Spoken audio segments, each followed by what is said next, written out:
Friends, welcome back to Suma home maker. నేను మీ సుమా శ్రీధర్. ఈరోజు వీడియోలో మన రెసిపీ వచ్చేసి ఎంతో హెల్దీ అండ్ టేస్టీగా ఉండే కొయ్యదోట కూర ఫ్రై. ఈ కొయ్యదోట కూర ఫ్రైని సింపుల్ అండ్ టేస్టీగా ఈజీగా 5 మినిట్స్లో అయితే రెడీ చేసుకోవచ్చండి. ఆ సింపుల్ ప్రాసెస్ని నేను మీతో షేర్ చేసుకుంటున్నాను. వీడియోని స్కిప్ చేయకుండా ఎండ్ వరకు చూసి నచ్చితే లైక్ చేసి సబ్స్క్రైబ్ చేసుకోండి. మీరు ట్రై చేసి ఎలా వచ్చిందో నాకు కామెంట్ చేసి చెప్పండి. ఈ కొయ్యదోట కూరని సాంబారు, రసము, పప్పుచారు ఇలా ఎందులోకైనా సైడ్ డిష్గా తింటే సూపర్గా ఉంటుందండి. డైరెక్ట్గా తిన్నా సూపర్గా ఉంటుంది. ప్రాసెస్లోకి అయితే వెళ్ళిపోదాము. మనకి ఇక్కడ కనపడుతుంది కదండి, ఇవి 6 కట్టలు ఫ్రెష్గా ఉన్న కొయ్యదోట కూర అండి. మనకి ఏ ఆకుకూర అయినా ఫ్రెష్గా ఉంటేనే టేస్ట్గా ఉంటుంది. ఈ 6 కట్టల కొయ్యదోట కూరని ఎలా ఒలుచుకోవాలి అనేది కూడా నేను చూపిస్తున్నానండి. మనకి ఏ మార్కెట్లో అయినా ఏ సంతలో అయినా ఈజీగా ఈ కొయ్యదోట కూర అయితే దొరుకుతూ ఉంటుందండి. నాకు 20 రూపాయలకి 6 కట్టలు ఇచ్చారు. ఇప్పుడు ఈ కొయ్యదోట కూరని ఎలా మనం ఒలుచుకోవాలనేది కూడా నేను చూపిస్తున్నానండి. ఇలా లేతగా ఉండే కాడలను కూడా మనం ఒలుచుకొని కుక్ చేసుకోవచ్చండి. మనకి ముదురుగా ఉన్నవైతే అవసరం లేదు. లేతగా ఉన్న కాడలను అయితే ఒలుచుకొని ప్రతి కాడకి ఒక లీఫ్ ఉండేటట్టు అయితే ఒలుచుకోవాలండి. అలా ఒలుచుకోవటం వలన ప్రతి కాడ కూడా మనకి యూజ్ అవుతుంది, మనమైతే తినేస్తాము. ఇలా ఒలుచుకున్న మొత్తం కూర అయితే నాకు ఇంత అయితే వచ్చిందండి. కుక్ చేస్తే మనకి చిన్న బౌల్లోకే వస్తుంది.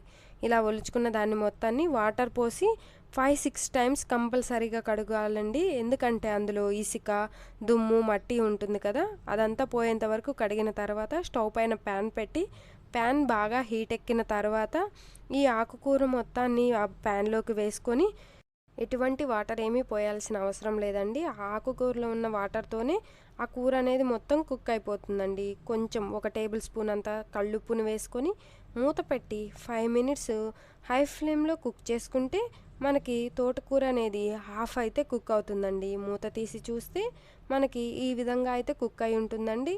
దీన్ని ఒకసారి మొత్తాన్ని గెరెటతో మళ్ళీ కలయి తిప్పి మళ్ళీ మూత పెట్టి ఇంకొక 5 మినిట్స్ అయితే కుక్ చేసుకోవాలి.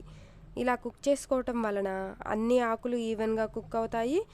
మనం హై ఫ్లేమ్లో పెట్టుకుంటాం కాబట్టి ఆకులు వడబడకుండా అంతా కుక్ అవుతాయి. ఇది కుక్ అయ్యేలోపు ఇందులోకి కారాన్ని అయితే మనం తయారు చేసుకుందాము.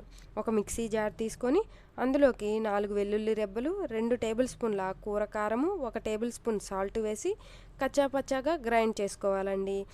ఈ కారాన్ని వెల్లుల్లి కారం అని కూడా అంటారండి. ఈ కారం వలన మనకి కొయ్యదోట కూర అనేది సూపర్ టేస్ట్గా ఉంటుంది. ఇప్పుడు మూత తీసి చూస్తే మనకి కొయ్యదోట కూర బాగా కుక్ అయిపోయి ఉంటుందండి. ఇంకొంచెం వాటర్ ఉన్నాయి.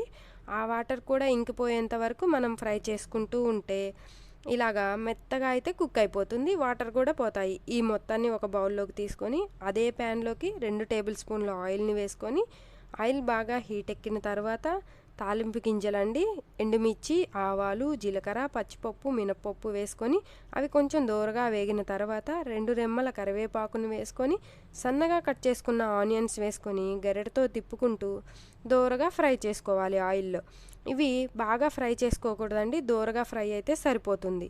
ఇప్పుడు మనం ముందుగా చేసి పెట్టుకున్న వెల్లుల్లి కారాన్ని కూడా ఈ తాలింపులోకి యాడ్ చేసుకొని గరిటెతో తిప్పుకుంటూ 5 మినిట్స్ లో ఫ్లేమ్లో మనం ఈ వెల్లుల్లి కారాన్ని అయితే ఆయిల్లో ఫ్రై చేసుకోవాలండి. ఈ వెల్లుల్లి కారం ఆయిల్లో ఫ్రై అవుతుంటే సూపర్ స్మెల్ అయితే వస్తుందండి. మనం ముందుగా ఉడికించుకున్న కొయ్యదోట కూరను కూడా ఇందులోకి అయితే యాడ్ చేసుకొని గరిటెతో తిప్పి మూత పెట్టి ఇంకొక 5 మినిట్స్ లో ఫ్లేమ్లో కనుక మనం కుక్ చేసుకుంటే మనకి వేడి కొయ్యదోట కూర ఫ్రై అనేది రెడీ అయిపోతుంది. ఈ వేడి కొయ్యదోట కూరని ఒక సర్వింగ్ బౌల్లోకి తీసుకొని వేడి అన్నంలో కనుక తింటే సూపర్గా ఉంటుంది. నాకు ఈ కర్రీని మా మమ్మీ దగ్గర నుంచి చూసి నేర్చుకున్నానండి. ఆమెకి ఫేవరెట్ ఇది. మా వీడియో కనుక నచ్చితే ప్లీజ్ లైక్, షేర్, సబ్స్క్రైబ్.